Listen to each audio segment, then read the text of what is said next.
This is NRT Daily News Analysis.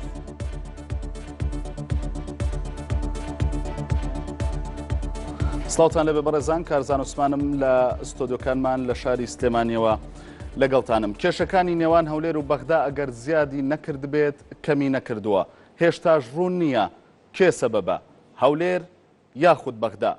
ئایا لە پاش ڕێککەوتنی نێوان وڵاتانی ڕۆژئاوا و ئێران هەولێر و بەغدا نێوانیان بەکوێ دەگات؟ ئێستا کە هەرێم نەوتی خۆی بەسەر بەخۆ دەفرۆشێت، کاتی ئەوە نییە کورد لە بەغداد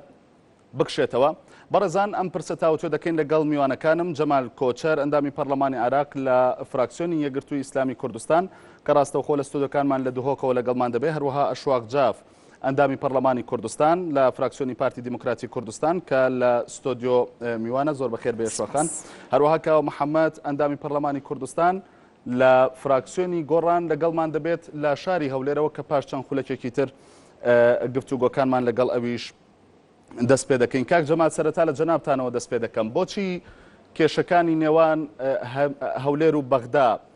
ئەوەندەی لە زیادبوونایە بەرەو چارەسەر ناچێت؟ هۆکارەکە چییە بە دیاری کراوی؟ ئەگەر جۆ لە بەغدا بگرین دەڵێت هۆکارەکە هەرێمە، هەرێمیش پێچەوانەکەی دەڵێ سەبەب بەغدایە. دەستپێکێ سپاسیا برای خۆت کەین بۆ vê mêvandariyê و بخێر هاتنا mêvanê te trêzar dikein. بديتنا من هرمي يا بأركي خرابوي ما اتفاقية كهيتنا بين ما وبغداد يا خوشبختانة يا داخلي بودجي كريد بودجي دا ديار كريكو هرم دهنده فريكتن مقابلي بغداد بابند بيتن اگر نشياوي كمية بي تي في كو 550,000 فريكتن كاچند فريكر برانبري وي دي بغداد 17 شبش نفطي دي دتما يا هات کرن چار هیوت ایکدا کردستان آگادار کرن کو ام نشین اشبر هندک بیتن که مکاسیه تکنیکی و کمیه فریکین بس ام ده پابند بین وک معدل کو ام 550,000 فریکین یا هر مکری اتوان هر دو هیوت دیماهی کدا کوشیا 550,000 و ته پرینیتن فریکتن یا بغدا حتی نو که پابند نبویا اشلای خوفا کوی پاره درستی فریکتن ام نو که یت قیرانه که لك مزندا قيرانك أبوري قيرانك شر داعش قيرانك كومبانية غازي أفيد درتخن قيرانك آوارا ما قيرانك شركات ميت كردستاني همي معاملة وهمي راوستيانا الجبران برفي كردستان نجارة ريكي كبينيتن ما تلجنا نفتو طاقة دال بغدا ما أفهرسي برو سي ريكي دانانا بروا ما قوتيان هريمي أفهرسي ريكي البرسين هين يان دي پابند بين بفي ريكفتنات ناف بين ما هردو لايادا يان جي دي بيك ودانشين او ريكفتنا كادي كهوا چدويتن يان جي ريكب دنما و كردستان ام غازاخو سر بخوي فروشين بريكا چندين ريكا جاب دا بغدا کو ام بين بيك و برين نخاري گوتي پيوس ناكتن ما اتفاقية کا هي و اتفاقية جي پابند نابن اذن ريك البرانبر وان هر 5 تحديات البرسنجي ما هرم دي نچار بيتن كوفي بنگاوا سر بخوي فروشيتن بديتنا من بنگاوا کا گله کا جه خدایا و وقت هندي يكو كردستان بشتا بغدا يان دي پابند بي يان اس نشم خلق من زيادتر تحملا في وضع آلوز ناكتن شلايكي و داعش بيش لايدي و پارن بيتن شلايدي و بغدا جي فشاري بيختصر و بديتنا من حكمتا بغدا نویتن وگافکی التزام بکتن چونکو هندک تشتیدیه هیدوید بکت. باشە کاک جەمالانی ئاماژەت بۆ کرد کە ئێستا ڕێکەوتنەکەی پێشووتری نێوان هەولێر و بەغدا هەڵوەشاوەتەوە لە پاژەوەی کە هەرێمی کوردستان بڕیاری دانەوتی خۆی بفرۆشێ سەر بەخۆوانە؟ نه ام نبیجین یا هلوشای ام بیجین کردستانش نجاری کو پتویا موچه فرمانبرا دابین کتن پتویل گلوان کمپانیت بیانی شرمزار نبید پتویل برانبر باشه کاک جمال بەڵام آخر ئێستا قسە هەیە لەسەرەوەی کە ڕاست نابێ بەڕێکەوتنەکەەوە ئێستا هەرێمی کوردستان سەر بەخۆ نەوتی خۆی دەفرۆشێ. بەڵێ زۆر سپاسی جنابێت و هەروەهاش سپاسی هێزی پێشمەرگە سەڵاو لە هێزی پێشمەرگە کە لە بەرەگانی جەنگ ئەمڕۆ جارێکی تر سەرکەوتنێکی تازە تۆماریان کرد. بەنسبەتی ڕێکەوتنی هەولێر و بەغدا ئێمە لە قۆناغی ڕێکەوتن تێپەڕین ئەم جارە بۆتە بەشێک لە یاسا. وەم یاسایە لەلانی حکوومەتی اتحادی چەند جارێک تاکید لەسەرەوە کراوە کە حکوومەتی هەرێم پابەندی ئەم یاسایە و هەروەهاش حکوومەتی هەرێمی چەند جارێک تاکیدی لەسەرەوە کرد کە حکوومەتی اتحادی پابەندە. ئەمە پێش ئەوەی کە حکوومەتی اتحادی هەڵوێستێکی تازە ئاشکرا بکات کە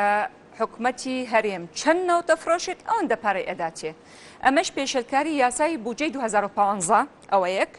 دووش پێشەلکاری مادەی 121 دەستوری عێراقی کە لە مادەی 30 هاتووە کە دەڵێت تخصص للأقاليم یعنی بەشێک تەرخان دەکرێت بۆ هەرێمەکان و پارێزگاکان بە پێی نسبەی سوکانی و پێی پێداویستیەکانی و نابێتش ببڕێت. یعنی ئەم نسبەت کە تەرخان دەکرێت نابێت ببڕێت. ئێمە کێشەکەمان لە چییە؟ بەڕحەقەت مەفرۆزە ئەوە هەموو هاوڵاتیانی کوردستان بزانن. 70% هەرێمی کوردستان جێگیر کرا لە 2005 لە کاتی علاوی و ئەتیفاقیان کرد لەسەر ڕێژەی 70%. لەم چەند ساڵی ڕابردوو بینیمان چەند ئەندام پەرلەمانێک بە حکمی ئەوەی کە نایانتوانی حکوومەتی اتحادی خزمەت بە ناوەڕاست و خۆڕەوەی عێراق بکەن بەهۆی گەندەڵیکی گەورە لە مؤسساتی دەوڵەتی عێراقی ئەوەی کرد کە هاوڵاتی عێراقی و هەروەهاش نەکو تەنها هاوڵاتی عێراقی بەڵکو تەنانەت مؤسسەی ڕاگەاندن لەناو هۆڵی پەرلەمان ئاماژە بۆ دەکەن کە دەڵێن بۆ هەرێمی کوردستان بە 70% توانی ئەو خزمەتگوزاری پێشکەشی هاوڵاتیانی کوردستان بکات بەڵام حکوومەتی اتحادی بە 83% ناتوانی خزمەت بە خەڵکی عێراق بکات. هەرچەندش من تێبینیم هەیە لەسەر ئەم خزمەتگوزاری کە پێشکەشی هەرێمی کوردستان کراوە چونکە خەڵکی کوردستان زۆر شایستی زۆر لەوە گەورەترە بەڕاستی و زۆر لەوە زیاترە کە ئیستا هەیەە. بەڵام ئەو فەرقە جیاوازی هەیە هاتن لە بەرامبەر ئەو جیاوازیەدا ینی وەکو جۆرێک لە بەغالەت گرفتیان دروست کرد. بە تەکید نەجاتی ئەوە هەرێمی کوردستان بکەنە نمونەیەکی باش بۆ ئەوەی ئەوانیش وەکو هەرێمی کوردستان خزمەت بە خەڵک بکەن ئەوان پەنایان برد بۆچی؟ یەکەم هەنگاو پەنایان برد بۆ ئەوەی کە لەناو یاسای بودجەی عێراقی نسبەی 70%ەکە کەم بکەنەوە بەڵام شکستیان هێنا بە دەنگدان شکستیان هێنا. هەنگاوی دووهەم پەنایان برد بۆ ئەوەیە کە بە بڕیارێکی شەفەوی سیاسی بودجەی هەرێمی کوردستانیان بڕی ئەوەش بینیمان لە 2014 بە بڕیاری مارکی بڕا و لە 2015 کە یاسای بودجەمان هەیە و ڕێککەوتنێکی شازی ڕێککەوتنێکیمان هەبوو بەڵام بەداخەوە بە حکمی ئەوەی هەندێک سیاستمەداری عێراق کە نەیانتوانی پۆستی باڵا بەدەست بێنن تا ئەم لەحزەیە فشارە خەنە سەر عیبادی بۆ ئەوەی کە ئەم یاسایە جێبەجێ نەکرێت. خاڵی دووهەم کە زۆر گرنگە ئێمە ڕاستە ئێستا ناوتی خۆمان دەفرۆشین بەڵام با هەموو هاوڵاتیانی کوردستان بزانن ئەم هەنگاوە دژایەتی بەغدا نییە. ئێمە بە بەغداشمان وتووە ئێستا پێ دەڵێم چۆنە ئێمە دژایەتی بەغدا ناکەین تا ئەم لەحزەیە ئێمە ئەو پەیامەکە نردوومانە بۆ بەغدا دەڵێن ئێمە پابەندی ئەم یاسایە دەبین و ئامادەین بۆ گفتوگۆ بەڵام بە حەقەت یان ئەوەتە ئەو پەیامەکە لەگەڵ دکتۆر ڕۆژنووری شاوێز نێردرا بۆ عبادیان ئەوە تا حکوومەتی اتحادی پابەندی یاسای 2015 بێت بۆی خەڵکی ملەتی خۆمانش مافی خۆی بەدەست بێنێت یان ئەوە تا وازمان لێ بێنن با ئێمە ناوتی خۆمان بفرۆشین و ئەو ئرکانە بە پێی یاسا و بە پێی دەستوری عێراقی لەسەر شاننی ئێمە دەبێت لە یعنی بودجەی سیادی و حاکمە ئێمە دەیدەن بە بەغدا بۆ چونکە بەڕاستی ئێستاکا کارزان یعنی ئەمە بۆ مێژوو دەڵێن ئێستا بودجەی پێشمەرگە لە بودجەی سیادیە خۆ عێلاقەی بەو ڕێککەوتنەی ناوچی نییە چونکە بودجەی سیادیە بودجەی وەزارەتی بەرگری لەناو ئەو یاسایی بودجەی 2015 تیا هاتووە کە هێزی پێشمەرگە بەشێک لە هێزی زەمینی عێراقی تەنانەت ئەوەشمان مناقەشە کرد وتمان بۆ نەتان نووسی بەشێک لە هێزی سەربازی عێراقی وتیان نەخێر چونکە هێزی پێشمەرگە تەنانەت هێزێکی زەمینیە هێزێکی ئاسمانی نییە بۆیە بەشێک لە بودجەی وەزارەتی بەرگری ئەوە یەک دووش پارەی گەنمی جوتیاران لە بودجەی حاکیمە خۆ لە بودجەی یعنی عام نییە بۆچی تا ئێستا نانێرن بۆ هەرێمی کوردستان خۆ جوتیاران بودجەی 2000 یعنی پارەی گەنمی 2014 یان وەرنەگردووە باشە بە سەرنجەکەیە ئەشواقان ینی ئەو پرسیارانە ئەبێ ئێوە بیکەن و خەڵک وەڵامەکەی لە ئێوە بزانێ بەڵام بەردەوام ئێوە ئەم پرسیارانەکەن لەسەر دەستگاکانی ڕاگەیاندن لە شاشەی تیڤەکانەوە ینی خەڵک وەڵامەکەی لە ئێوە ئاوێ وانە خەڵک ئێوەی نردۆتە پەرلەمان بۆ ئەوی وەڵامی ئەوی بۆ وەربگرنەوە بۆچی جوتیارێک دەوێ بزانێ بۆچی پارەی گەنمەکەی ئەوە ناکرێت چییە؟ هۆکارەکەی سیاسیە بۆ چونکە تۆ یاسات هەیە کە یان ئەوە تا تۆ وەکو دەوڵەت مامەڵە بکەیت لەگەڵ حکومەتەکان و هەرێمەکان یعنی یاسا جێبەجێ بکەیت ئەگەر نەتوانی یاسا جێبەجێ بکەیت کەواتە بەڕاستی ڕێزم هەیە ئەمە معنای ئەوەیە کە هیچ زەمانەت نییە لە وڵاتە لە دەوڵەتی عێراقی چونکە حکومەتی ئیتیحادیمان هەیە و هەرێممان هەیە کەواتە لە چوارچێوەی دەوڵەتی عێراقی ئەگەر تۆ ڕێز لە یاسات نەگرت کە یاسای بودجێ 2015 و یاسا لە دەستورت نەگرت کە مادەی 121 سێ هاتووە جگە لە مادەی 112 کەواتە یعنی مافی هاوڵاتیان علامة استفهامی لەسەر دەبێت ئێمە دەزانین هۆکارەکەی چییە دووبارە دەڵێمەوە جەنابەت پرسیارت کرد کەواتە حکومەتی هەرێم کە ناوتەکەی دەفرۆشێت چۆن پابند بوون نەخێر پابند بوونە ئێمە تا ئەم لەحزەی دەڵێن ئێمە پابندی یاسای 2015 و ئامادەین بۆ گفتوگۆ بەڵام کام گفتوگۆ نەکو وەکو خولەی رابردوو ئێمە 4 ساڵ لە خولی رابردوومان تەواو کرد بە گفتوگۆ ئایا دەبێت ملەتی کورد چاوەڕێی دەستی بەغدا کەمتر لە 40% ڕەوانەی هەرێمی کوردستان پێشمەرگە لە شەڕی داعش بەبێ پارە جوتیاران بە قرز ناتوانن ئیشەکانی خۆیان بکەن نەخێر بەرپرسیاتی حکومەتی هەرێمی کوردستان کە ڕێگەی چارەسێک بدۆزێتەوە ئەوەش کە ناوتەکەی فرۆشت چۆن پابندە ئێمە سیناریۆی 2014مان هەیە مالیکی کە بودجەکەی بڕی بە بڕیارێکی شەفەهی حکومەتی هەرێم چاوەڕێی کرد تا مانگی 4 بودجەکەی نەنارد مەجبور بوو لە مانگی 5 دەسەڵاتی دەستورەکانی هەرێمی کوردستان بەکاری هێنا لە مادەی 112 ناوتەکەی فرۆشت کە هاتینە گفتوگۆ لە تشکیلکردنی حکومەتی 2014 هەردوو حکومەتەکە دانیشتن و اتفاقیان لەسەر چی کرد؟ اتفاقیان لەسەر ئەوە کرد کە دیوانی چاودێری دارایی حکومەتی هەرێم لەگەڵ دیوانی چاودێری حکومەتی بەغدا دابنیشێت حکومەتی هەرێم نەوتی فرۆشتووە بەڵێ نەوتم فرۆشتووە موچەم دابین یعنی بەشێک لە موچەم دابین کردووە حکومەتی بەغدا بودجەی نەناردووە بۆ هەرێمی کوردستان هەن 2014 هەروەهاش بودجەی پێشمەرگە لە 2007 نێناردووە هەروەهاش حکومەتی دەڵێت من هەندێک پارەی زیان ناردووە بۆ حکومەتی هەرێمی کوردستان ساڵانی رابردوو هەڵەیەک لە کالکولیشن بوو ئۆکەی مشکلێنێ اتفاقیان لەسەرەوە کردو کە دانیشن تەصفیەی حساب بکەن چەندێک پارەی حکومەتی هەرێم لای بەغدا ئەیداتێ و هەروەها چەند حکومەتی بەغدا پارەی هەیە لای هەرێم تەصفیە بکرێت ئەمە کێشەیە بۆیە ئێمە دەڵێن فرۆشتنی نەوتی هەرێمی کوردستان هیچ کێشێنی چونکە ئێمە دەڵێن ئەرکەکانی سەرشانی خۆمان جێبەجێکەین بەرامبەر حکومەتی بەغدا و ڕەجی بە زمانی خۆی لە پەرلەمان وتی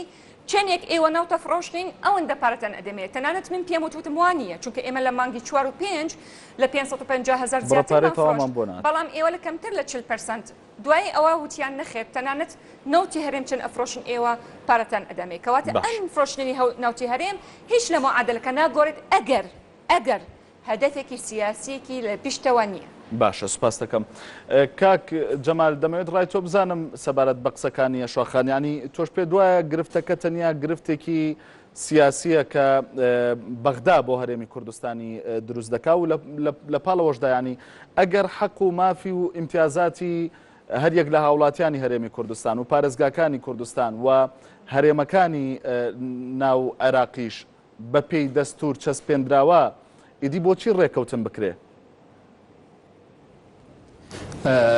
أجل قالوا رأيما كوراستا كيشا كسياسية مشكلة هر مظن بغداد دولتك كنترولي ندستوي دايا وكي كنترولي دستوي دانا بيت يعني أجندايت خو أو استراتيجية خو أو أوهويت فيتم بكتن ناكتن جي داخية أفريقيا كنترولي عراقي ندستي عراقي دايا يدستي عندك دولة الدورو بردا أو دولة الدورو بر عراق يا بخوكيريا ساحة تصفيات حسابات كيفن القال حسابات نيل قال بروجيت خويت باشا روجي أفاجي حتى تكرن أكيد هندك مروفد فين سر عردي وهندك سياسي فين كان بريارو أفي ولا كري أفريقيا تشولت بغداد درستي بريفاناتشن إيكشوان آريشت هر مازن كو آريشانو كمل قال بغداد أجر تقول خبدة سياسية عراقي جلك طبيعي فيا ورجرتي حتى نو كهرمي غازا خود في جاردا بسر بخوي فروتي بنمونه بهاله على جهات هولا برلماني آخفت بشكل كي جلك همنانا وطبيعي فاف بابتا طرح كر حتى نو كدكتور عبادي هيك بيانك تشتك نقول ياكو ام دجيفيت بنغافينيان دجوار كربيتن كو ام بين عند ابلكيشن ي بين طنجش في الرفتاري بو چونكو او خود زانيتن بريار ند دستوی بخدایه و او پنگاوه هات یا هاوتن جی اشنچاریه و افرو که هرم بو بغداد کتن کو آوارت و یپرخ بغداد و بطیاره بین هرمه داعش الهزار و تشتا کیلومتر هندی حکمت عراقی خرب برسنگ داعش گرتی به هیچ پشتوانی هبیتن حکمت بغداد ممنون کردستان به راضی بیتن کو بس وی بشه کو نفط بتنه فروشیتن و اجر او دینکتن یا افرو که عمد بینین او لحنا دجوار لحنا دولتا یاسایا دولتا یاساجی یعنی مالکی یعنی دشی عبادی یعنی رگرتنو و آستان کاوتنات رکا عبادی دایا لو ابدیتنا من کشاک اوصا مزنینا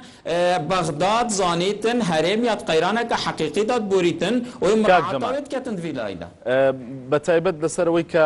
هەردووکتان هاوڕان لەسەرەوەی کێشەکان کێشەی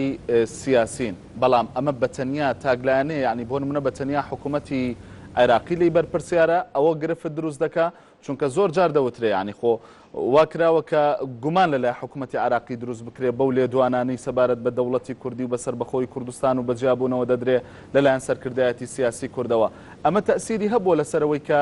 ئەو متمانەیە نەمێنێ لەلایەن حکوومەتی ناوەندیەوە سەبارەت بە هەرێمی کوردستان وا بکە گرفتی بۆ دروست بکە گرفتی سیاسی بۆ دروست بکە كيشا ملقى بغدانو كان نما داس بكريا يعني نملقى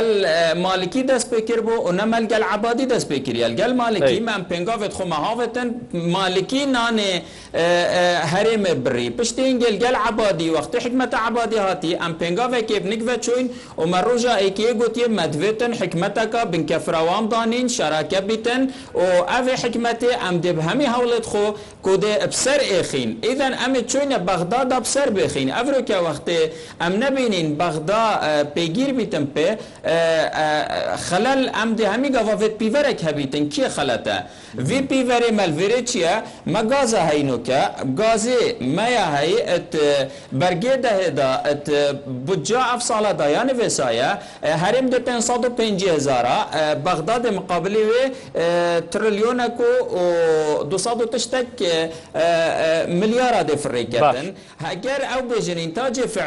فعلي ام چند فريت كاين او جي مقابل وين باري فريكان يا افريكا مدبينين ما كان فريكر باري ما كان فريكر ما قالك فريكر باري ما هر كان فريكر كاك جمال اما سبارت بريكوتنكا بەڵام من دەمەوێت بزانم ئەگەر بابەتەکە بابەتێکی سیاسیە بەتەنیا حکوومەتی عراقی لی بەرپرسیارە تاکلایانەیە یان هەرێمیش بەرپرسیارەتی خۆی هەیە لەو گرفتە سیاسیەدا بديتنا من دوی کشه دا هرمه هیچ گناه بار نینا دوی کشه دا چونکو هرمه هر یویا ایجابی بیتن باشه سپاس دەکەم کاک جەمال ئەشواقان هەرو پرسیاری لە کاک جەمالم کرد یعنی زۆر جار دەوترێت ئەگەر گرفتەکە گرفتێکی سیاسیە بەتەنیا حکوومەتی عێراق لی بەرپرسیار نییە ئەوە سەرکردایەتی سیاسی کوردیشە لە هەرێمی کوردستان وای کردووە کە متمانە نەهێڵێ لەلای حکوومەتی عێراقی بەو لێدوانانەی سەبارەت بە سەربەخۆیی دەیدا سەبارەت بە جیابوونەوەیدا و ئەو گرفتانی پێشووتر لەگەڵ حکوومەتەکەی مالکی داهی بووە ڕایتەوە بحقت کێشەمان لەگەڵ بەغدا وەکو ئاماژەم پێکرد سیاسیە دوای 2003 بە هەموو هەوڵاتیانی کوردستان گوێیان لە من بێت تەنانەت دەموچاوەکان گۆڕاوە بیر و بۆچوونەکانیان هەمان بیر و بۆچوونە تا ئەم لەحزەیە بە دەیانەوەی بە مەرکەزی ماماڵە بکەن لەگەڵ هەموو پارچەکانی باشە با قسەکە تەرجمەکەم ینی ڕێگە توانین بڵێن عیبادی وەکو مالکی بیرەکاتەوە چونکە کاک جەمال سەوتی ئەوە مالکیە گرفت بۆ عیبادی دروستەکە و دژێتی من وتم دوای 2003 تەنانەت دەموچاوەکان گۆڕاوە بەڵام بیر و بۆچوونەکان هەماشتە لە بیرمان نەچێت عیبادی دەسەڕاستی مالکی بوو بەڵام لەوانەیە ئێستا سیاسەکەی دەگۆڕێت بۆ ئەوەی کە لە شوێنەکەی خۆی بمێنێت چونکە خۆی باش دەزانێت مالکی ئێستا ئیش لەسەرەوە دەکات چۆن لای بباتیان فەشەلی پێبێنێت عیبادیش باش دەزانێت بەبێ کورد و سونە فەشەلهێنێت چونکە ماڵی شیعی هەمووی لەگەڵ ئەو نییە و ئەم کێشانە کە بۆ من طبعا لە چەند پێک مقابلە ئاماژەم پەوە کرد یعنی عەبادی ئەگەر دەیەوێ ئەم یاسایە جێبەجێ بکات بۆ ئەوەی کە سەرکەوتن بە حکوومەتەکەی بەدەست بێنێت ئەمەش دووبارە تەرجمە بە بۆ قسەکانی من یعنی خۆی ئەگەر باوەرشی پێ نییە بەڵام دەیەوێ جێبەجێ بکات بۆ ئەوی سەرکەوتن بە حکوومەتەکەی بەدەست بێنێت بۆ ئەوی بمێنێت لە شوێنی خۆی بەڵام کێ فشارە خاتە سەری بۆ ئەوەی کە بە بەردەوامی ململانێ لە نێوانی هەرێم و بەغدا بمێنێت ئەو کەسێک کە نایەوەت عیبادی سەرکەوتوو بێت چەند کەسێک هەن پێیان ئەوترێت هەڵەوەکانی دەوڵەتی یاسا ئەوانە بە بەردەوامی فشارە خەنە سەر عیبادی تەنانەت ڕۆژێک لە ڕۆژان بۆ هەندێک لە برادران ئێمەوتیە بڕۆن ماڵی شیعی ڕازیکەن بۆ ئەوی ئەم یاسایە جێبەجێ بکات ئایا ئێمە لەگەڵ حکومەت تەعامل دەکەین یان لەگەڵ عشرەت تەعامل دەکەین یان تائیفە تەعامل دەکەین بۆیە من دەڵێم بنەمای دەوڵەت بوون لەم وڵاتە نییە بۆیە تۆ نە یاسا جێبەجێ ئەکرێت نە دەستور باشە بەڵام بە لە بەرچاوگرتنی ئەم قسەی تۆ توانین بڵێن حکومەتی هەرێمی ژاقودۆ وەفدە دانوستانکاری کە حکومەتی هەرێمە میشەپێکی دێنێ بۆ دانوستان لەگەڵ بەغدا نەیتوانیوە لەگەڵ واقعیا خۆی بگونجێنێ ئەوەی کە مامەڵەکردن لێرە مامەڵەکردنە لەگەڵ تایفەیەکە لەگەڵ مەزهەبێکە کارزان ئێمە وەکو حکومەتی هەرێم وەکو ملەتی کورد پابندبوون بە دەستور و یاسا باشترین چەکە بەدەستی ئێمە بەکارمان هێناوە لە درێژایی چەند ساڵی ڕابردوو ئەوەشی کردووە کە ئێمە لە هەموو مەحفەلەکانی نێودەوڵەتی بردوومانە ئیستش ئەو پێشگەریە کە بۆ هەرێمی کوردستان دەکرێت بەڕاستی لەوانەیە هەندێک بەناڕاستە و خۆ هەندێکی دیار نییە بەڵام پێشگەری دەکرێت هەرێم بۆ چونکە پابندە بە دەستور بە بەردەوامی بە یاسا کاری کردووە ئیستش باشە با ئەو پرسیارەش لە تۆ بکەم توخوا لە کاک جەمالم کرد ینی لە کاتێکە ئەگەر حەق و مافی ئێمە لە دەستوردا چەسپێنراوە بۆچی ڕێکەوتنەکەین بۆ حکومەتی هەرێمی کوردستان ناچارە بە ڕێکەوتن دووبارە دەڵێمەوە ئەو قسانە کە پێشتۆزێک ئاماژەم پێکرد چونکە لە وڵاتێکین حکومەتەکەی ڕێز لە دەستور ناگرێت لە یاسا ناگرێت بۆیە هەموو ڕۆژێک ڕێکەوتنێک ئەگەینا ئێمە ئەگەر یاسا و دەستور جێبەجێ بکرێت لەسەر ئەرزی واقعە من لەگەڵ جەنابتم پێویستم بە ڕێکەوتنێک نییە هەرچەنێش ڕێکەوتنی هەولێر لە خولی ئێمە لە خولی دووهەم بوو هەموو خاڵەکانی بەندەکانی دەستور بەڵام پێم سەیرە نەکو ئەم بەندانە جێبەجێ ناکرێت تەنها ئەم بەندانە جێبەجێ ناکرێت تەنانەتش فەسڵی دووهەم کە هەمووی پێویستە بە ماف و هاوڵاتیانی عێراقی بە یعنی تێکرای جێبەجێ نکراوە ئەگەر ئێمە فەسڵی دووهەمی دەستوری عێراقی جێبەجێمان کردووە لە عێراق ئەو کاتە نەپێویستمان بە ڕێککەوتینێکە ئەو ململانش نە ئەمە بۆ چونکە لە فەسڵی دووهەمی دەستوری عێراقی هاتوو هەموو هاوڵاتیانی عێراقی هەمان مافیان هەیە و هەمان ئرکیان لەسەرەکەواتە هاوڵاتیەکی کورد وەکو هاوڵاتێکی عەرەبی مافی هەیە موسڵمان وەکو یەزیدی و مەسیحی هەیە بەڵام بەداخەوە دووبارە دەڵێمەوە لەسەر ئەو خاڵەکە تەواوم نەکرد لە دوای 2023 تەنانەت دەموچاوەکان گۆڕا هێشتان کەسان هەن لە سیاسەتی عێراق سیاسەتمەدارانی عێراق باوەڕیان بەوە نییە کە هەرێم مافی ئەبێت نەکو تەنانەت هەرێم یاسای 21 ئەو مافەی کەدا بە پارێزگاکان مالکی لە خودی ڕابردوو ئێمە لە 23/6/2013 پسەندمان کرد ئەو مافە دەدات بە پارێزگاکان مافی خۆیان ئەبێت بۆ دەسەڵاتێکی زۆریان ئەداتیە نزیکی دەسەڵاتی هەرێمەکانە تەجمیدی کرد ئێمە لە 23/6/2013 پسەندمان کرد لە پەرلەمان تەجمیدی کرد عبادی هات ئەو مژەیەدا بە پارێزگاکان کە تەفعیلی پێ بکات ئەم یاسایە جارێکی تر ڕاوەستە کەواتە دووبارە دەڵێمەوە کێشەکانمان ئەوەیە تا ئێستا باوەڕیان بەوە نییە کە ئەو مافە بدەن بە هەرێمی کوردستان مافە دەستورەکانی بەکاربێنێت ئەمە ئەوان باوەڕیان وایە بەڵام بەشێکیشی لاوازی نوێنەدانی کورد نییە لە بەغدا ئێوە نین کە ناتوانن وەکو پێویست و حەقی کورد بگێڕنەوانێ باشتێکت پێ بڵێ بەواقع هەرچەندش ڕخنەمە بە بەردەوامی ڕخنەم لێ دەگرن برادەرەکانی من کە پەرلەمانتار من دووبارە دەڵێمەوە لە هەموو شوێنەکان دەڵێم پەرلەمان هیچی بەدەست نییە پەرلەمان تەنانەت شەرعیەت بەو هەموو پێشەلکاریە کە حکومەت دەیکات بۆ چونکە هەموو پرسێک ئێستا ئەگەر من 5 ساڵ لە پەرلەمانی عێراقی لە خلالی ئەو 5 ساڵە هیچ پرسێک لەناو ئەو پەرلەمانە یەکلایی نەکراوە هەمووی لە ژوورەکان لە نێوانی سەرکردەکان تەواو دەبێت ڕێکەکەون لەسەری دەیهێنن پەرلەمانتارەکان پەسەندیکەن ئەمە مەفروضە وازح بێت ڕاستە بەڵام هەندێک شت هەیە نەخێر ئێمە بە پرۆژە دەیکەین بۆ نمونە پرۆژە یاسای مافی زیان لێکەوتنەکانی ڕێژیمی بەعس یان دروستکردنی سندوقی قەرەبووکردنی ئەوانەی کە قوربانیانی جینۆسایت ئەوە وەکو ئەندامی لیژنەی مافی مرۆڤ ڕەشنووسێکمان کرد نردمان ئێستا چاوەڕێی دەکەن جارێک تر بگرێتەوە هەندێک شت ئێمە دەیکەین دەتوانین وەکو پەرلەمانتار بیکەین بەڵام مەوزوع حەساسەکان بۆ نمونە وەکو ئەو پرسە مەفروضە لە ناو پەرلەمان جێبەجێ بکرێت مەفروضە پەرلەمان ڕۆڵی پەرلەمانە یەکلایی بکاتەوە چونکە پەرلەمان باڵاترین سڵتەیە لە هەموو وڵاتە بەڵام باشە ئەگەر حکوومەتی عێراق ئەگەر لە عێراقیەکان ڕۆڵیان نەدا بێ بە پەرلەمانتارەکانی خۆیان و بە پەرلەمان بۆم قسەیە بۆ لایەنی کوردیش ڕاستە واتە بۆ هەرێمی کوردستانیش ڕاستە ڕۆڵیان نەداوە بە ئێوە وەکو نوێنەرانی کورد لە بەغدا یان ئەگەر ڕۆڵیشتان بە نەکاریگەری نابێ باش شتێک پێ بڵێم کاکارزان طبعا لە خۆلی ڕابردوو ئەو لایەنەکە نەیویست پەرلەمان ببێتە منافسی جیهازی تەنفیزی چونکە دڵنیان مەبەستە مالکیە بەتەکید باشە ئەو لایەنە پارلەمانیان ئزعاف کردووە ئفلیجیان کرد یعنی هیچ ڕۆڵێکی نەما تەنانەتش تحریکی شەقامیان کرد دژ بە پەرلەمان ئەو لایەنە نەیویست پەرلەمان سەرکەوتو بێت بۆ چونکە دڵنیان کە پەرلەمان دائیمەن یان دەستی سونە ئەکەوێت یان دەستی کورد دەکەوێت دائیمەن ئەنجومەنی وەزیران بە دەستی شیعە دەبێت بۆیە بەلایەنەوە گرنگ بوو کە پەرلەمان زەعیف بێت ئەوە یەک دووش ئێمە وەکو پەرلەمانتاری کورد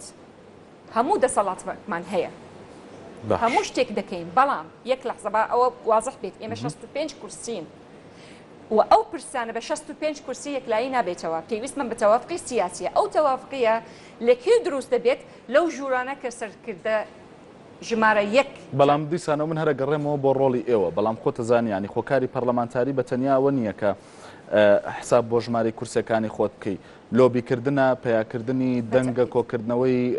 هەڵوێستی لایەنەکانی دیکەی لایەنە عێراقیەکانەوە نیە دیسانەوە مەکەم تەرخەمی ئێوە نییە ئێوە نین کە نەتانتوانی و ئەمە بکەن نەخێر بۆ نمونە پارێزگەبوونی هەڵەبجە ئەمە شتێک ئێمە کارمان لەسەر کرد زۆر وەکو پەرلەمانتار لۆبینمان کرد هەندێک پرس دەتوانی لۆبی بۆ بکەیت دەتوانی تەئسیر لەسەر ینی برادرانی لیستەکانی تر دەتوانی دەنگی ئەوان لەگەڵ تۆ بێت بۆ نمونە یاسای ئتصالات یاسای ئتصالات توانیمان دەنگی برادرانی خۆمان لە لیستەکانی ترش لەگەڵ خۆمان بێنین بۆ ئەو شکست بەو یاسای بێنین و پەسەند نەکرێت بەڵام پرسێک وەکو ئەم پرسە کە مالکی خودی خۆی سەرۆکە ئەنجومەنی وەزیران دەستی هەبوو لە برینی قوتی ئەم خەڵکە بە بڕیارێک شەفەهی موچەی پێشمەرگە ئەو هێزە کە بەرامبەری ئەو هێزەی کە مالکی هێنای لە ناسڕیە نزیکی کەرکووک بۆ ئەوی داخلی کەرکووک معقولە ئەیەڵێت موچە و بوجەی ئەو هێزە کە بەرامبەری هێزەکەی وەستا یعنی هەندێک شت هەیە بەڕاستی بە پەرلەمانتار ناکرێت بەڵام هەندێک شت دەکرێت سپاس دەکەم مەشوەخان کاکاوە بەڵێ بەڕێزان دیارە ئێستا میوانی سێهەمم کاوە محەممەد ئەندامی پەرلەمانی عراق لە فراکسیۆنی گۆڕان ئێستا ئامادەیە لە ستۆدیۆکانمان لە شاری هەولێرەوە کاکاوە سوپاس بۆ ئامادەبوونت بە خێرایی یعنی ڕای هەریەک لە ئەشواقخان و کاک جەمالەوەیە کە کێشەکانەوەی لە نێوان هەرێم و بەغدادا هەیە کێشەی سیاسین و لە لایەنە یاسایەکەشەوە حکوومەتی هەرێمی کوردستان هیچ کەم تەرخەمێکی نییە لە لایەنە سیاسەکەشەوە ئەوەی من تێگەیشتم لە قسەکانیان گرفتەکە دیسانەوە هەر بەغدا و عێراقەکە گرفتی دروست کردووە جینا حکوومەتی هەرێم هەمیشە نەرمین واندووە هەمیشە ویستێتی گرفتەکان نەرمتر و بە شێوەی ئاشتیانە و بە گفتوگۆ چارەسەر بکرێ دەمەوێت ڕای تۆ بزانم لەو بارەوە پرسیاری ڕئیسی بەرنامەکەشم دەکەم ئێستا وەختێک حکوومەتی هەرێمی کوردستان کێشەکانی لەگەڵ حکوومەتی عراقدا بەردەوام لە بەرزبوونەوەدایە لە زۆربووندایە هیچ کاتێک کەم ناکە و سربەخۆ نەوتی خۆی دەفرۆشێت کاتی ئەوە نییە کورد لە بەغدا بکشێتەوە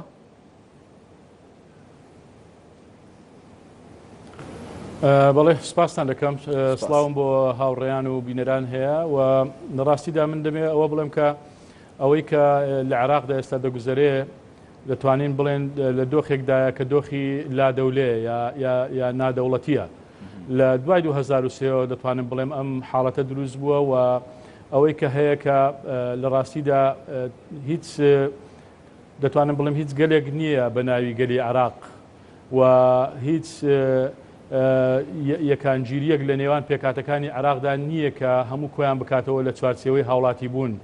و ئەم مەسەلانە لە چوارچێوەی دەستور و یاساکاندا جێبەجێ بکرێ لەلایەن حکوومەتی عێراقیەوە ئەوەی هەیە کوردە سوننەیە شیعەیە هەموو ئەو پێکاتانە پێشەوەی عێراقی بن سەر بە پێکاتەکانی خۆیانن و هەر یەکە و هەوڵ دەدا ئیرادەی سیاسی خۆی لە عێراقدا بچەسپێنێت چ لە ناو پەرلەمان بێت چ لە ناو ئەنجومەنی وەزیران و دامەزراوەکانی حکوومەت بێ و لە هەموو دەستە و دامەزراوەکانی تری عێراقدا بێگومان بە هەمان شێوە باشە یەک قەڵسی بن بە پەرلەمان کاکاوە بمبورە شوقان لە شوێنەکە باسی لەوە کرد کە پەرلەمانی عێراق مەبەستی پەرلەمانێکی بێڕۆڵ و بێحیسابە هاوڕای لەوەدا ناتوانم بڵێم بە تەواوی بێڕۆڵ و بە حسابە بەڵام ئەو ڕۆڵەی کە پێویستە پەرلەمان لە دەوڵەتێکی دیموکراتی و دەستوریدا هەیبێ ئەو ڕۆڵە نییە و چۆن بە هەمان شێوە حکوومەت و قەزا و هەموو دامەزراوەکانی ئەوەی کە لە عێراقدا هەیە بەڕاستیدا نەیانتوانیوە ڕۆڵەکەی خۆیان ببینن و ئەمە بێگومان ڕنگدانەوەی هەبوو لەسەرەوەی ڕۆڵی پەرلەمان تا ڕۆڵی فراکسیۆنەکان ئەوە بەو شێوەیە بەڵام بێگومان بەشێک لەو ئەرکانەی کە دەکەوێتە سەرشانی پەرلەمانتار دەتوانێت بیکات بەڵام ئەوەی کە پەیوەندی بە بڕیارە سەرچیەکان و داڕشتنی سیاسەتی گشتی عێراق و بەڕێوەچوونی حکومڕانی لە عێراقدا و ئەوانەی کە پەیوەندیان بە سازان هەیە هەموو ئەوانە بەڕاستی پێویستیان بە چینێکی سیاسیە کە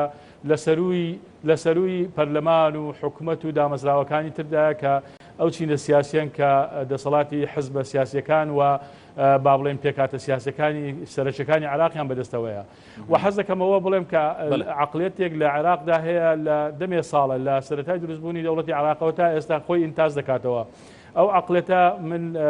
مەسەلەی مرکزی بوونە ئێستا ئێمە کێشەیەکی گەورەمان لەگەڵ عەقڵەتی مرکزی بوون هەیە پێشتر لە سەردەمی پێش 2003دا سونە پێداگری لەسەر مرکزی بوونی دەوڵەت دەکرد بە حکمەوەی دەسەڵات بەدەست خۆیەوە بوو پێوا بوو تا هەتاو دەسەڵات لە دەست خۆیدا دەبینێتەوە شیعە پشتیوانی لە لامەرکزیت دەکرد ئێمە لە کۆنگرەکانی ئۆپۆزیسیۆن هەمومان شایەدین بەیەکەوە ئێمە و شیعە وەکو کورد و شیعە پشتیوانیمان لە لامەرکزیت و فیدرالی دەکرد بەڵام کە دواتر دەوڵەتی عێراقی با بڵێن سەردەمی سەدام ڕووخاوە شیعە بۆکو زۆرینەی عێراق هات دەسەڵاتی لە حکومڕانی گرتە دەست ئێستا هەز دەکە کە زۆرینەیە ئەم ئاەتە دوو پێچەوانە بۆتەوە ئێستا شیعە پشتیوانی لە مرکزیت دەکە دەوێ مرکزیت بچەسپێنێ خەریکە سوننا دەبێتە پشتیوان بۆ فیدرالی و لا مرکزیەتەوانە بە حکمەوەی کە دەزانێت جارێشتر ناتوانێت بگەڕێتەوە مرکز ئێمە کورد کێشەمان لەگەڵ ئەم عەقڵەتە هەیە بۆیە دەبینین هەمیشە جەعفەری دێ پێشتر عەلاوی دواتر مالکی ئێستا عەبادی ئێمە هەمیشە چاوەڕێین پێمان وایە کە ئەم شخصە گۆڕایتر هەموو سیاسەتەکان دەگۆڕێن و کورد دەبێتە ساحبی هەموو مافوو دەستکەوتەکانی بەڵام دواتر دەبینین لە فترەیەکی کەم ماوەیەکی کەم ئاسوودەیی یان هێمنیەک باڵ بەسەر پەیوەندەکانی هەرێم و بەغدا دەچێشێ دووبارە ئەم پەیوەندیانە بیسانەوە دەکەونەوە دۆخی گرژێەوە و هەمان ئەو مەترسیانێک کە پێشتر هەمان بە دووبارە دێنەوە بەردەممان بۆیە دەبینین هەمیشە هەز دەکەین گۆڕانی شخصەکان نەبووتە هۆی گۆڕانی سیاسەتەکان لەبەرەوە ئەمە پەیوەندی بۆ هەیە ئەوەی تریان کە پەیوەندی بە نێوانی هەرێم و بەغداوە هەیە هەروەکو گوتم ئەمە بەڕاستی بەر لەوەی شەڕ لەسەرەوە بێکە چەند بودجە دەهێنرێ چەند نەوت تەسلیم دەکرێت ئەمە شەڕی ئیرادەی سیاسیە ئەوەی کە هەیە بەغدا هەمیشە وا سەیری هەرێمی کوردستان دەکات کە هەر شتێک هەر بڕە پارەیەک زیاد بنێرێ بۆ هەرێم هەر مافێک زیاتر بۆ هەرێمی کوردستان بچەسپێنێ پێی وایە ئەمە یەکسەر دەچێتە خزمەتی دروستکردنی دەوڵەتی کوردیەوە هەمیشە بە گومانەوە تەعامل لەگەڵ هەرێمی کوردستان و نەتەوەی کوردەکە و هەموو ئەوانەی لەناو پێکاتە سیاسەکانی عێراقن بە کورسی سونە و شیعەوە بە باڵە زیادزیەکانی ناو سونە و شیعەوە باشە ئەم گومانە بۆچی کاکاوە ینی ئەو قسەی ڕاستە پێشتریش لە هەردوو لە هاوڕێکانتم پرسی ینی سەبارەت بەوەی کە ئەم گومانی حکوومەتی عێراق بەشێکی سەرکردایەتی سیاسی کورد بە لێدوانەکانیان سەبارەت بە سربەخۆی کوردستان بە دەوڵەت بە جیابوونەوەی کوردستان لە عێراق ئەم گومانەیان زەقتر و زۆرتر کردووە لەلای حکوومەتی عێراقی بێگومان لە هەندێک لە فترەدا من پێم وایە فعلەن هەندێک لێدوانی نادەقیق هەیە و کە ڕەنگە لە کاتی خۆیدا نەبێ ڕەنگە ورد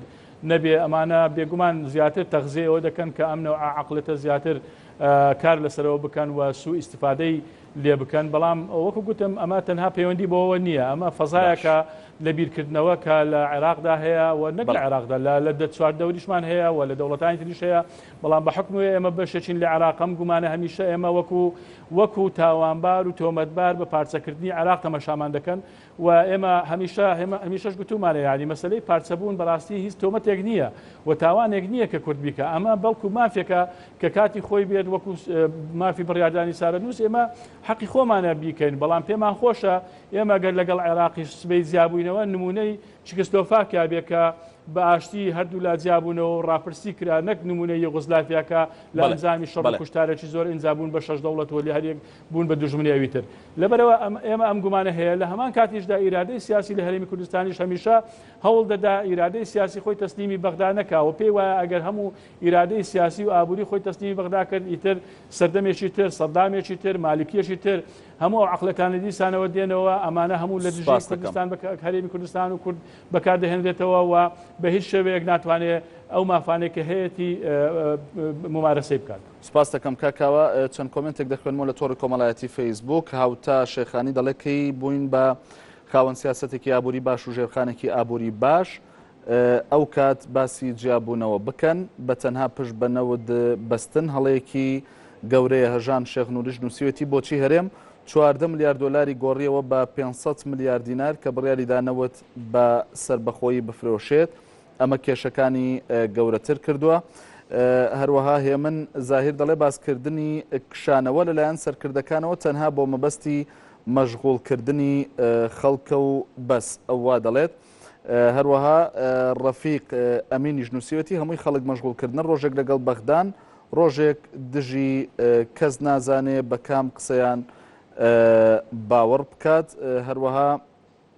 یەکێک لە کۆمنتەکانی دیکە هەنی ساڵح نووسیەتی کاتەکەی گونجاو نییە بۆ کشانەوە کورد لە بەغدا و دەبێ هەوڵ بدرێت کێشەکان لە ڕێگەی دانیشتنەوە چارەسەر بکرێت. هەردیش نووسیوەتی ئەگەر کورد لە بەغدا بکشێتەوە لەم وڵاتەدا بەس ژیان خۆشەکان ئەمێننەوە ئەوەی تر هەمووی سەفەر دەکات. هەروەها خەمبار حەسەن نووسیوەتی ئەو پارتی بە سەبەب زانیوە لەوەی کە هۆکارێکە بۆ بەردەوامی گرفتەکانی نێوان حکوومەتی هەرێمی کوردستان و حکوومەتی بەغدا. ئەمە بەشێکن لەو کۆمنتانی کە لە تۆڕی کۆمەڵایەتی فەیسبوک هاتووە سەرنجی خۆیان داوە حەز دەکەم وەڵامی ئێوەش بزانم بەڵام کاک جەمال من لەسەر قسەکەی ئەشواقام پرسیارێک دەکەم پەرلەمانێک کە نەتوانێت هیچ بکات پەرلەمانێکی بە حیساب و بێ بڕیار ئێوە چی دەکەن لەوێ تەنیا ئیسپات وجودی کووردە؟ جاري أمش بيرنا كين عراق همية حتى عندهم برلمان وحتى وزير وحتى سروك وزير همي حزبينا بري مهني بن چونكو حزبا أمد جيجرتينو حزبا أميت كرينا بربجيرو شوي لايف أمد شوين كيشا عراقي كيشا كسياسية بيتفيا هرت لاني سياسي دا بتجارة سركرن حتى نو كيشت ما نكيشت بجين ياساي بوينة ما كيشا نچويا دادگه ودادگه الوير اکلا کریه کشا کا سیاسی اب دیتنا من هنگی ده پارلمان رول خوبینیت هنگی ده یاسار رول خوبینیتن و کی سیاسی انچاره سریت کشت مب درستی ته نکرن منو که العراق اراده کا یا راستقیننینا کو کشا بیتا چاره سر کرن اف ایرادنینا و کی ایراده نبیتن اتوماتیکی پارلمان دوره خو نابینید وزیر دوره خو نابینیتن یاسا دوره خو نابینید قضا دوره خو نابینیتن ما اراده کا سیاسی العراق ندیتیا کو بجیتن کردستان بشکش من و چه مافویه ده کامل دمه دا او جیب همی ارکت خورابیتن برانبر من ما اف دیدنه ندیتیا لوا نه پارلمان رول خود بینید نه وزیر رول خود بینید نه چیاسا رول خود کاک زەمان لەبەرەوەی کاتەکەم کەمە بۆەوەی سوود لە وەختەکە ببینین دەمەوێت دە و پرسیارە بکەم و بە کورتی وەڵامم بیتەوانێ ئێستا کاتی ئەوەیە کە کورد لە بەغدا بکشێتەوە بە یەکجاری بديتنا من درفتك زيرينا بو كردستان هاتي هرقا وكا شر داعش خلاص بو بديتنا من حشد الشعبي هيش رنگ اكيد مجالي بو كردستان ناهلي تنكو يعني آزادنا بدر بريتنو سنورة مدي جرم بن لوا بديتنا من درفتك زيرينا اگر بغداد پابن نبيتن صدر صد بهمي ريكفتنت ناف بين مويدا درفت يا هاتي وشست خونك سپاسەکەم کاک جەمال ئەشواقان پێم دەڵێن یەخولەکەم ماوە ئەمەوێ بشگەڕێمەوە لای کاکاوە بە کورتی لەبەرەوە خۆت حەلیکە و سەرنجەکانت دەربارەی پەرلەمان من وتم لە مەسەلە حەساسەکان زۆر مهمە دوون و منم هێنا ئەوەی هێزی پێشمەرگەنەی هێشت هێزی مالیکی کە نزیکی کەرکووک لە ناسریە حرەکەی پێکرد و بێتە ناو کەرکووک نەیهێش بە طبیعی یعنی ئەمە بە پەرلەمانتارەکان حەل ناکرد چکە خودی خۆی بەتەکید نایەوێت ئەو بودجێ بێت و هەروەهاش پەرلەمانتار دۆری هەیە بۆ نمونە ئێستا یاسای محکەمەی ئیتیحادی ئێمە کورد ڕایمان کردووە بۆیە هەندێک شت پێمان دەکرێت بەڵام هەندێک پرس وەڵاهی پێمان ناکرێت بۆ چونکە ئیلا بریارێکی سیاسی ئەوەی کە دەڵێت پارتی سەبەب عەفو بەس ئەم ملاحظە ئەمە وابزانم کاتێکی سوتاوە پارتی بەتەنها حکم ناکات نە لە کوردستان و لە بەغدا دووش هەموو پرسەکان هەموو حزبەکان بەشداریان کردووە بۆیە هیوادارم هەمووی لە ئاستی بەرپرسیاتی مامەڵەکات لەگەڵێتەوە لە بەغا کاتی ئەوە من دەڵێم کاتی ئیسەهاتووە کە ئێمە وەکو خۆیان مامەڵە لەگەڵ بەغدا بکەین هەر نەفتی خۆمان دەفرۆشین بەردەوام لە گفتوگۆ دەڵێم پابندبووینی خۆمان ئەفەن بۆ بەغدا ڕوونکەینەوە بەڵام ئیشی خۆمانش دەکەین. سوپاس دەکەم کاکاوە زۆر بە کورتی کاتی ئەوەیە ئیدی کورد بە یەکجاری لە بەغدا بکشێتەوە؟ کاک کارزان هیوادارم کاتێکی زیاترم پێ بەخشی چونکە من خۆ لە زانانی بەڕێگاوە بووم تۆزە تاخیر بووم بەڵام لە ڕاستیدا من حەزەکەم داوا لە هاوکارانم کەم لە کۆنتڕۆڵەوە چەند کورسی تۆ باشتر لە سەرنجەکانە. سوپاس. هەوڵ دەدەم بەڵام ئێوەش مەجال بدەم قسەی خۆم بکەم. لە ڕاستیدا ئەوەی کە پەیوەندی بە مەسلەی کشتانەوەی کورد لە بەغداوە هەیە یعنی من پێم وایە ئەمە هەنگاوێکی ناسیاسیانە دەبێت ئێستا ئێمە تەنها لەبەرەوەی نەوتی خۆمان بڕیارمانداوە بیفرۆشین کە تا ئێستا ئێمە نازانین لەم هەنگاوە سەرکەوتوو دەبین بەردەوام دەبین نرخی نەوت سەر دەکەوێت چەنددا دەبەزێ ئێمە ئەو کێشە یاسانەی لەلایەن بەغداوە بۆمان دروست دەکرێت چەند تا سەر دەکەوین ئایا بەغدا هەنگاو و کارتی سیاسی تر لە بەرامبەر ئەوەدا بەکاردێنێت چەند کاریگەری لەسەر ئێمە دەبێت ئێمە بڕیارێکمان داون پێم وایە جارێ بڕیارێکی دەڵەمەیە و دەبێت چاوەڕێ بین بزانین تەحەدیاتەکان چین نازانم حکوومەتی هەرێم حسابی بوردی بۆ هەموو ئەو تەحەدیاتانە کردویاننا هیوادارم کردبێتی لەبەر ئەوە ناکرێ ئێمە یەکسەر بڕیاریەوە بدەین لە بەغدا بکشینەوە تەنانەت ئەگەر لە بەغداش بکشینەوە زۆر جار هەیە لایەنێکی سیاسی پێکاتەیەکی سیاسی لە حکوومەت دەکشێتەوە بەڵام لە پەرلەمان ناکشێتەوە یعنی پەرلەمان شوێنی خەڵکی معارض و دەسەڵاتدار و هەموو لایەنەکانە بۆ ئەوەی دەوریان هەبێت لە یاسادانان ئێمە پێویستە قسەی خۆمان بکەین لە پەرلەمان دەورمان لە یاسادانان هەبێت دوایی ئێمە بڕیاری جیاببوونەوەمان نەداوە ئێمە بڕیارێکمان داوە کە دەڵێن بەغدا بودجەی تەواوی نەناردووە نەوت بۆ خۆمان دەفرۆشین بەڵام سەر ڕای ئەوەش من پێم وایە پێویستە گفتوگۆ لەگەڵ بەغدا بکەێت و چونکە بۆ ئەوەی بتوانین ئێمە بەشێک لەو پارەی نەوت کە دەستمان دەکەوێت بەشی سیادیە و حاکیمەی بدەین بە بەغدا بۆ ئەوەی بتوانین دەرمان بەردەوام بێ بەردەوام بێ بۆ خەڵک موسەی ئەو فەرمانبەرانەی و حرەسی حدود کە بەردەوام بێ لە وەزارەتەکانی فیدراڵەوە دێت لە فراکسیۆنی یەکگرتووی ئیسلامی کوردستان سوپاس بۆ شواغجاو ئەندامی پەرلەمانی عێراق لە فراکسیۆنی پارتی دیموکراتی کوردستان سوپاسانەکەم کە میوانی تاوتێبوون ئازانی نافتی سوپاس بۆ سەرنج و کۆمنتەکانی ئەوژە تۆڕی کۆمەڵایەتی فەیسبووکی وادارم توانی بێتم وەڵامتان بۆ وەربگرمەوە دیارە سبەی یەکەم ڕۆژی جەژنی ڕەمەزانە لێرەوە بە ناوی خۆم بە ناوی تەواوی کارمەندانی ناوتێوە پیرۆزبایی جەژنتان لێ دەکەم هیوادارم جەژنێکی پڕخێر و خۆشی بێت بۆ هەموو لایەک تا بەرنامێکی دیکە هەر شاد بن.